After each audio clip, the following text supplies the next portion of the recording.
Irreechi malkaa fi kan tulluu boruu gannaa boojite Nooru yaaboo qabirraa barri milkii aadaaf duudhaan deebite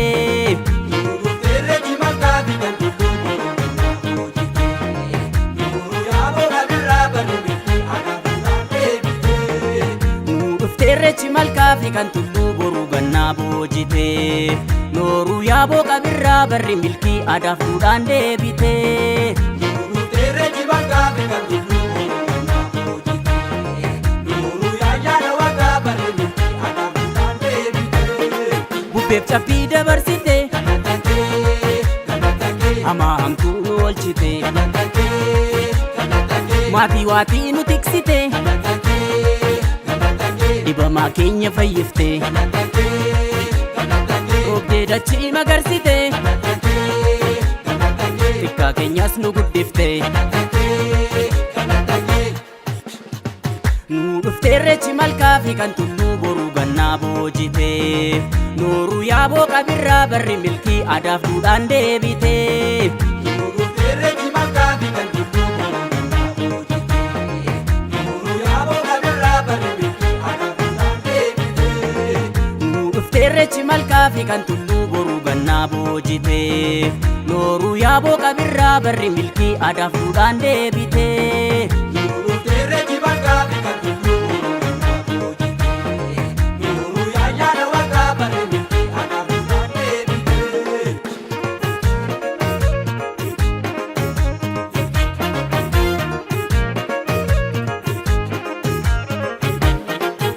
Gadaan koo gogeessa shan qaba maaliifanii mataa gadi qaba Tuulamaa Machaa fi Booranaa Gujarsii ittuudha umbannaa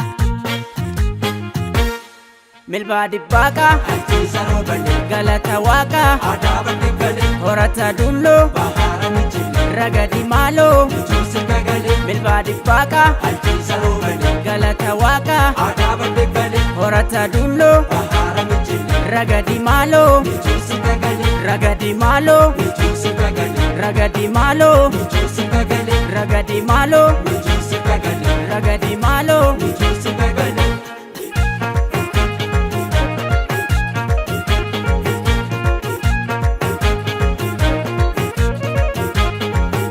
Milkiin kee tolee qabii bokkuu aadaan gaarii shoon qabu fokkuu Bacaqii gannaa sana tarree irreechaaf dhufnee laga harree Ateeteen kan keenya gafarsaa cidhaa qaabanneerra coqorsaa Lammiin koo martuu gagammadee wal argaa malkaa horarsadee